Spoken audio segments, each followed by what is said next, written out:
ఈ అక్టోబర్లో 11వ తేదీన నేటి శనివారం రోజున ఈ 5 జిల్లాల్లో సెప్టెంబర్కు సంబంధించిన ఆసరా చేయూత పెన్షన్లు రిలీజ్ అవుతున్నాయి. అలాగే కొత్త చేయూత పెన్షన్ల కోసం దరఖాస్తు చేసుకొని కాంగ్రెస్ ప్రభుత్వం చేపట్టిన పైలట్ ప్రాజెక్టులో భాగంగా వారు రూపొందించిన జాబితాలో నిలిచిన అర్హులకు ఆగస్టు, సెప్టెంబరు, అక్టోబరు ఈ 3 నెలల చేయూత పెన్షన్ను ఇచ్చేందుకు ప్రభుత్వం రంగం సిద్ధం చేసింది.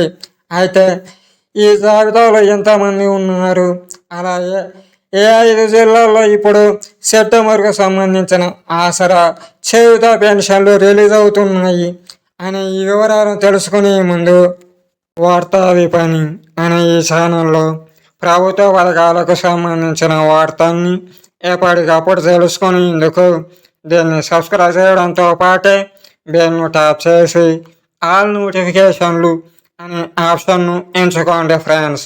అలాగే ఈ వీడియోను లైక్ చేయడము, షేర్ చేయడం మర్చిపోవద్దు. మీకు థ్యాంక్స్. ఇక సెప్టెంబర్కు సంబంధించిన ఆసరా పెన్షన్లు అనేవి ఇప్పటికే 5 జిల్లాల్లో రిలీజ్ కాగా ఈ 11వ తేదీన శనివారం రోజున దాదాపు 5 జిల్లాల్లో అంటే ఏది మహబూబ్ నగర్, మహబూబాబాద్, నల్గొండ, యాదాద్రి భువనగిరి, భద్రాద్రి కొత్తగూడెము ఈ 5 జిల్లాల్లో ఈ రోజున రిలీజ్ అవుతున్నాయి. ప్రాసెస్ ప్రకారము ఇవి ట్రాన్స్ఫర్ అయినప్పటికీ పెన్షనర్ల అకౌంట్లోకి అమౌంట్ క్రెడిటెడ్ అయినట్టు చూపించడం లేదు. అయినప్పటికీ మరో 10 రోజుల వ్యవధిలో వారి అకౌంట్లోకి డబ్బులు అంటే సెప్టెంబర్కు సంబంధించిన ఆసరా లేదా చేయూత పెన్షన్లు అనేవి జమ అవుతాయి. అయితే ఈ ఆసరా లేదా చేయూత పెన్షన్లు ఎంత అనే సందేహం మీకు ఉండవచ్చు. ఒక్క మాటలో మీ సందేహాన్ని నివృత్తి చేయడానికి చెబుతున్నా. గతంలో లాగానే అంటే ఆగస్టుకు సంబంధించిన ఆసరా లేదా చేయూత పెన్షన్లను తీసుకున్న పెన్షన్దారులు అప్పుడు ఏ విధంగానైతే పెన్షన్ డబ్బులు తీసుకున్నారో అంటే దివ్యాంగులు 4016, అలాగే వృద్ధులు 2016. వృద్ధులతో పాటే మరో 12 కేటగిరీలు 2016లో తీసుకున్నాయి కదా. ఆ విధంగానే ఈ సెప్టెంబర్కు సంబంధించిన ఆసరా పెన్షన్లు ఇప్పుడు ఈ 11వ తేదీన రిలీజ్ అవుతున్న ఈ 5 జిల్లాల్లో కూడా దాదాపు వృద్ధులకు 2016 కానీ అలాగే దివ్యాంగులకు 4016 కానీ అవి జమ అవుతున్నాయి. అంటే ఆసరా లేదా చేయూత పెన్షన్ల పెంపు అనేది జరగలేదు. అయినప్పటికీ ప్రభుత్వం మాత్రము ఏది చేయూత పెన్షన్లను పెంచాలని గత కృషి చేస్తోంది. దీనికోసము బడ్జెట్ను సమీకరించుకునేందుకు అనేక మార్గాల్లోకి వెళ్తోంది. ఇప్పటికే పెట్టుబడులను ఆహ్వానించిన ప్రభుత్వము ఏది ఫేస్ రికగ్నిషను అలాగే కొన్ని సిస్టంల ద్వారా నకిలీ పెన్షన్లు తీసుకునే వారిని ఏర్పారేయడంతో పాటే బడ్జెట్లో అంటే 2025-26 ఆర్థిక సంవత్సరంలో ప్రవేశపెట్టిన బడ్జెట్లో 15,000 కోట్లు కదా, అందులో 5,000 కోట్లు మిగిలి ఉన్నాయి. కాబట్టి ఇప్పుడు 5,000 కోట్లతో దాదాపు మరో 4-5 నెలల్లో పెన్షన్లను పెంచి అంటే దివ్యాంగులకు 6,016, ఒకవేళ సదరన్ సర్టిఫికేట్లో 80% కంటే వైకల్యం అనేది ఎక్కువగా ఉన్నట్లయితే అటువంటి దివ్యాంగులకు 10,000 లేదా 15,000. ఇక వృద్ధులకైతే 4,016. వృద్ధులతో పాటే వితంతువులు, ఒంటరి మహిళలు, బీడీ చేనేత గీత కార్మికులు, ఎయిడ్స్ వ్యాధిగ్రస్తులు ఇలా పెన్షన్లు తీసుకుంటున్న వారందరికీ దాదాపు పెన్షన్ల పెంపు అనేది ఉంది. ఏ విధంగా అంటే ప్రభుత్వం అనేది ఎన్నికల్లో హామీ ఇచ్చింది కదా, పెన్షన్ల పెంపు చేసి చేయూత పెన్షన్లు అందిస్తామని. అలాగే గతం నుండి ఆసరా పెన్షన్ల కోసం దరఖాస్తు చేసుకున్న వారికి అలాగే మేము ప్రభుత్వాన్ని ఏర్పాటు చేశాక చేయూత పెన్షన్ల కోసం దరఖాస్తు చేసుకుంటున్న వారికి ఇలా అందరి వివరాలను మేము రిపోర్ట్ చేశామని, అందులో అర్హులైన వారందరికీ చేయూత పెన్షన్లు ఇస్తామని, అవి కూడా పెంచిన పెన్షన్లతో సహా ఇస్తామని ప్రభుత్వం హామీ ఇస్తోంది.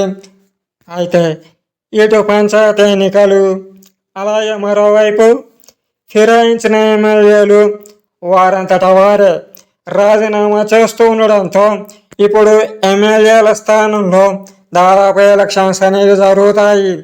ఇలాంటి నేపథ్యంలో చేయూత పెన్షన్లు అనేవి అంటే వాటిని పెంచి చేయూత పెన్షన్దారులకు ఇచ్చేందుకు ప్రభుత్వానికి కొద్దిగా సమయం పట్టవచ్చు. అయితే దివ్యాంగులు మందకృష్ణ మాదిగతో కలిసి ధర్నా చేసినప్పుడు మంత్రి సీతక్క మేము దివ్యాంగుల పెన్షన్ను పెంచడానికి ప్రయత్నిస్తున్నామని చెప్పింది కదా.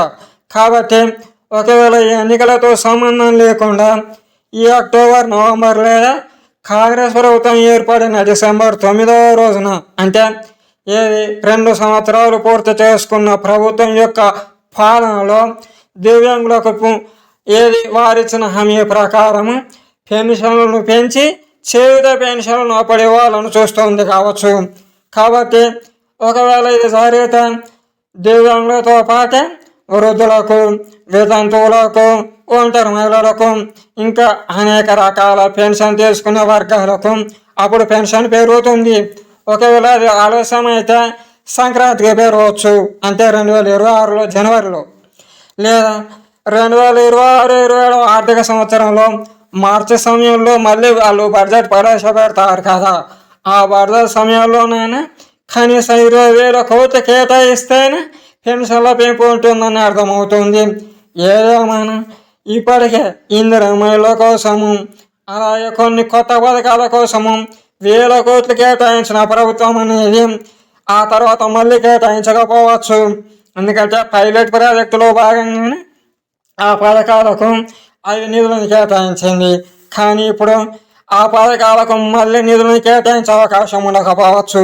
కాబట్టి 2026-27 ఆర్థిక సంవత్సరంలో చేయూత పెన్షన్ల యొక్క నిధి అనేది 20 లేదా 22,000 కోట్ల దాటిపే అవకాశం ఉంటుంది. ఎందుకంటే కొత్త చేయూత పెన్షన్లు తీసుకునే వారి గురించి కూడా ప్రభుత్వం నిధులను ప్రవేశపెట్టాలి కదా. కాబట్టి 22,000 కోట్ల దాటిని ఆశ్చర్యపోవాల్సిన అవసరం ఉండదు. అయితే ఇది ఆశ్చర్యము లేదా మరో రకంగా అనుమానము పెన్షన్దారులకు 2 సంవత్సరాలు గడుస్తూ వస్తున్న నేపథ్యంలో ఏ విధంగానైనా వారికి అభిప్రాయాలు ఉంటే ఉండవచ్చు.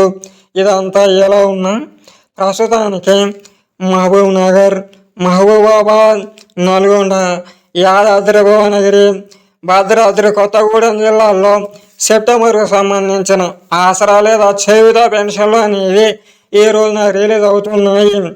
అకౌంట్లోకి క్రెడిట్ అయ్యే వరకు అంటే ఆ మనీ పడే వరకు దాదాపు వారం నుండి లేదా 10 రోజుల సమయం పైన పట్టవచ్చు. కాబట్టి ఈ సమాచారాన్ని మీరు మీకు తెలిసిన వారికి షేర్ చేయండి. అలాగే మీకు పెన్షన్ల గురించి ఏవైనా అభిప్రాయాలు ఉన్నట్లయితే స్వేచ్ఛ కామెంట్ చేయండి. ఇంకా వార్తా విపణి అనే ఈ ఛానల్లో ప్రభుత్వ పథకాలకు సంబంధించిన వార్తల్ని ఎప్పటికప్పుడు తెలుసుకునేందుకు దీన్ని సబ్స్క్రైబ్ చేయడంతో పాటే బెల్ను ట్యాప్ చేసి ఆల్ నోటిఫికేషన్లు అనే ఆప్షన్ను ఎంచుకోండి ఫ్రెండ్స్. అలాగే ఈ వీడియోను లైక్ చేయడము, షేర్ చేయడం మర్చిపోవద్దు. మీకు థ్యాంక్స్.